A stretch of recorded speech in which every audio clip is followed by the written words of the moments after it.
হাত তোলেন একসাথে সবার।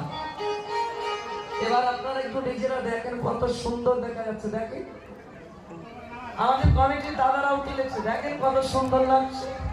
সবাই একতালে বৃন্দাবনের তরলতা সবাই